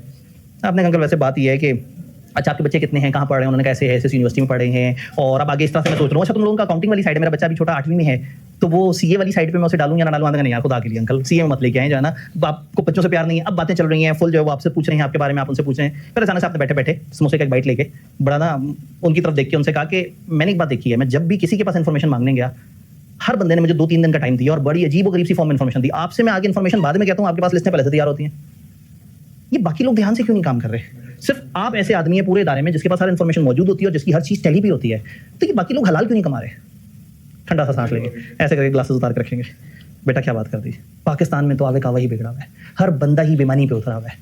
हालांकि चीजें बड़े अच्छे तरीके से हो सकती हैं, हमारा इदारा देखने में कितना साफ लगता है, इस तक के अंदर लोग नहीं छोड़ते। गुप्ता साहब को देखो, वो 2 महीने पहले वो जो पानी की स्टेटमेंट आनी थी, वो बस किसी जगह ऊपर की मैनेजमेंट वालों ने कहा यार ये इसको ऐसे आगे पीछे घुमा दो तो मैं भी बोनस दे देंगे और मतलब इसकी इन्फॉर्मेशन तैयार कर दो। अब ये कोई तरीका तो नहीं है। और वो शुक्ला उसने ये मसले किए हुए, ठीक है, वो इसलिए पहले मैंने अरशद और नदीम इस्तेमाल किया था, तो फिर मुझे बाद में एहसास हुआ कि आप में से किसी का नाम अरशद या नदीम हुआ तो आप कातिल या मकतूल बन जाएंगे, तो इसलिए मैं फिर इंडियन नेम्स की तरफ आ रहा हूँ, गुप्ता शुक्ला या इस तरह से करके। तो होगा ये कि वो आपको बहुत सारी मीनिंगफुल इन्फॉर्मेशन दे देगा, इनफॉर्मली उसे खुद भी नहीं पता होगा। अभी कहानी खत्म नहीं हुई, आप गुप्ता के पास जाएंगे और गुप्ता के साथ एक सेटिंग करके, इस दफा ये सेटिंग बहुत फ्रेंडली ना हो, लेकिन आप ये जरूर कहेंगे कि अंकल आप तो बड़ा काम शाम तो आप सही कर रहे होते हैं, ये दूसरे डिपार्टमेंट के लोग आपके बारे में गलत बातें कौन सी करते हैं? कहते हैं कौन? बजाज साहब, मिस प्रेरणा, ये है ना, ये 2 लोग मेरे बारे में हमेशा गलत इन्फॉर्मेशन देते हैं। तो जो है वो मैंने पूरी कोशिश की कि सारे इंडियन नेम जो है ना वो मुख्तलिफ जमाने के ड्रामों और फिल्मों के जो है ना, तो वो बहरहाल अब वो खुल जाएगा। अब वो दोनों एक दूसरे की कार्ड में आपको सारा एविडेंस भी देंगे, ये भी बताएंगे कि कौन कौन से बंदे ने कहाँ कहाँ फ्रॉड किया है और कहाँ कहाँ उन्हें लगता है कि फ्रॉड हुआ है। वो कहेंगे बेटा मुझे आइडिया नहीं है, लेकिन मुझे लग रहा है ये जो अचानक से जो है ये रमेश बाबू जो है ना, जब से इन 2-3 महीने पहले से ना अचानक से इनकी गाड़ी भी बदल गई है, हाथ में मोबाइल भी बड़ा नया वाला आ गया है, मुझे लग रहा है कि ऊपर के लोगों के साथ मिलकर इसने कहीं ना कहीं ये इन्फॉर्मेशन जिसकी बेस पे हमें कॉन्ट्रैक्ट मिलना है उसमें कुछ गड़बड़ की है।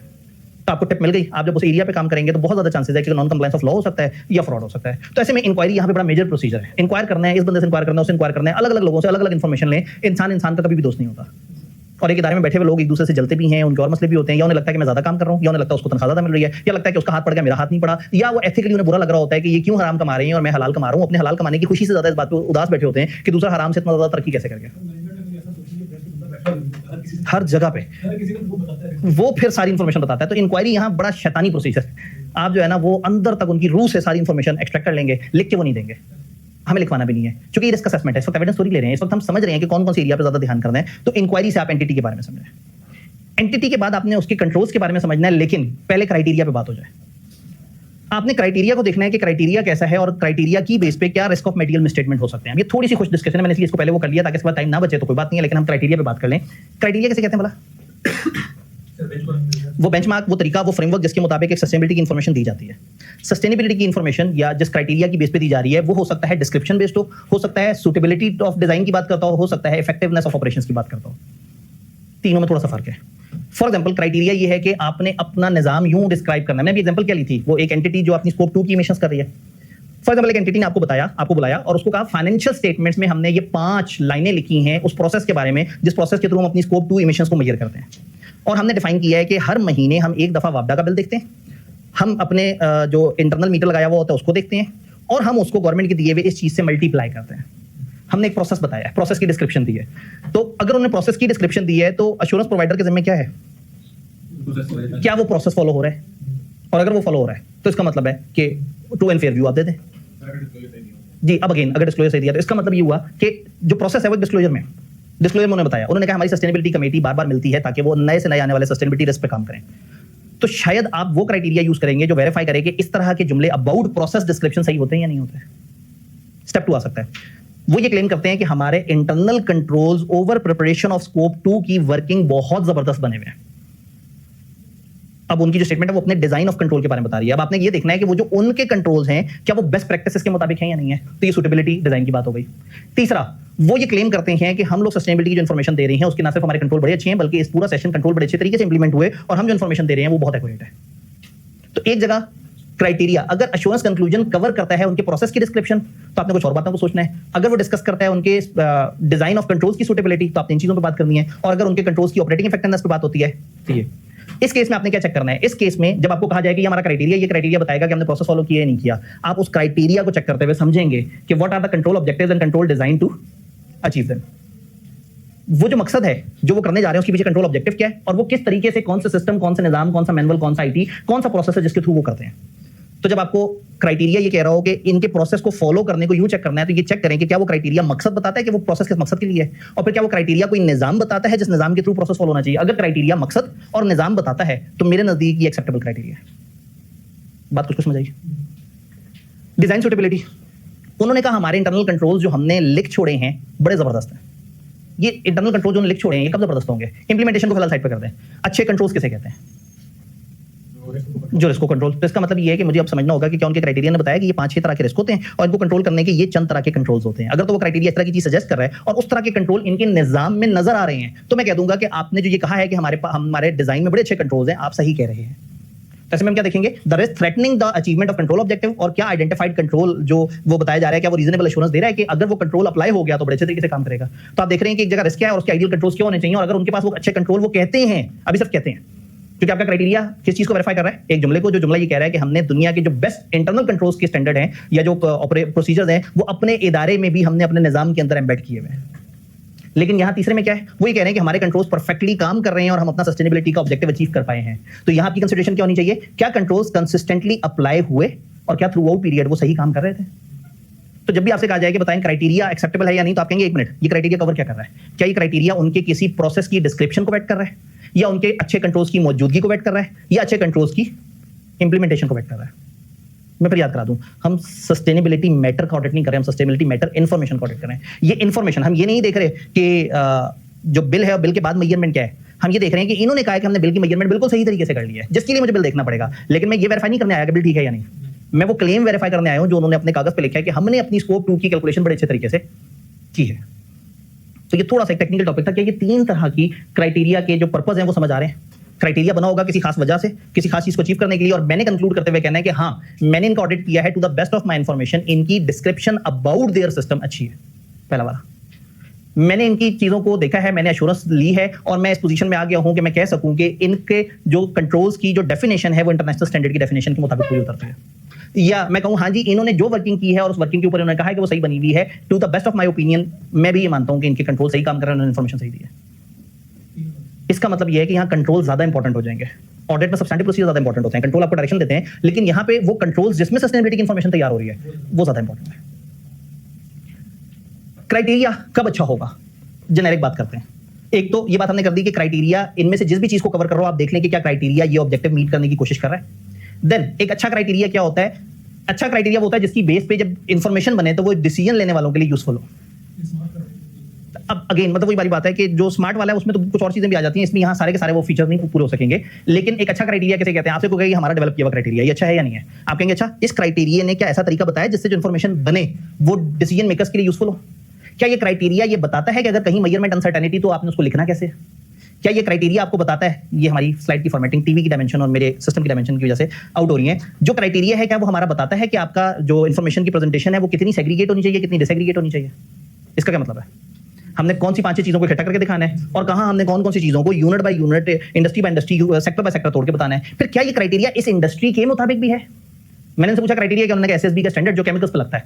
तो मैंने कहा ये जो एग्रीकल्चर तुम लोग कर रहे हो, केमिकल वाला स्टैंडर्ड क्यों अप्लाई कर रहे हो? उन्होंने कहा हमें लगता बड़ा अच्छा था, वो दूसरा मुश्किल था, वो याद नहीं होता था, तो हमने इसके मुताबिक कर लिया। तो भाई वो जो जिस क्राइटेरिया को फॉलो कर रहे हैं उनकी इंडस्ट्री से भी तो लाइन करे, और अगेन वो क्राइटेरिया बताए कि कहां कहां ओमिट हो सकता है डिस्क्लोजर, और अगर ओमिट हो तो फिर उस इन्फॉर्मेशन को हमने किस तरह से चीजों को लेकर चलना है। फिर फॉरवर्ड लुकिंग इन्फॉर्मेशन को कैसे दिखाना है, फलाना को किस तरह से दिखाना है। तो मुझे ये देखना है कि क्या क्राइटेरिया ऐसा है जिसकी बेस पे ऐसी इन्फॉर्मेशन बने जो यूजर के लिए यूजफुल भी हो, यूजर को क्लैरिटी से चीज भी बता रही हो, उसको फायदा भी हो रहा हो। तो अगर क्राइटेरिया में ये फीचर्स मौजूद हैं तो इसका मतलब है कि मुझे थोड़ा सा हौसला हो गया। जब क्राइटेरिया के पर्पस देख रहे होंगे ना तो ऑटोमेटिकली रिस्क समझ आना शुरू हो जाएंगे। फॉर एग्जांपल इन्होंने जो क्राइटेरिया यूज किया होगा, अगर वो इनकी इंडस्ट्री से अलाइन ही नहीं करता तो मुझे नजर आ जाएगा कि 3-4 जगह पे मिसस्टेटमेंट हो रही होगी। जो क्राइटेरिया यूज किया वो क्राइटेरिया डिसीजन की यूजफुलनेस ही सही से नहीं कम्युनिकेट कर रहा, तो अगर मुझे मजबूरन ये एश्योरेंस पकड़नी पड़ गई है तो एंड में मुझे खराब रिपोर्ट देनी पड़ेगी। वरना ये मेरी बड़ी शुरू की डिस्कशन थी, शुरू में मैंने देख लेना था कि इनका क्राइटेरिया यूजफुल है या नहीं है।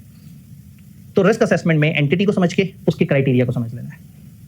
यहाँ पे ब्रेक लगाते हैं क्योंकि इससे आगे फिर कंट्रोल्स की डिस्कशन है, और कंट्रोल्स के बाद फिर हम फर्दर प्रोसीजर्स की तरफ चले जाएंगे। तो इंशाल्लाह ताला जो है वो नेक्स्ट वीक इस पे आखिरी हमला करेंगे और एश्योरेंस का एक चैप्टर दफन कर देंगे। दूसरा चैप्टर बहुत ज़्यादा बड़ा नहीं है, लेकिन जो बड़ा चैप्टर है हम उसके ऊपर से गुफ्तगू कर रहे हैं, और सामने वाले यूजर जो है वो चूंकि रोजे से भी हैं तो इसलिए खास लेवल से ज़्यादा जोर नहीं हो सकता। ठीक है जी, लेक्चर को यहाँ खत्म करते हैं और अगले वीक फाइनली इस एश्योरेंस के दलदल से बाहर निकलते हैं।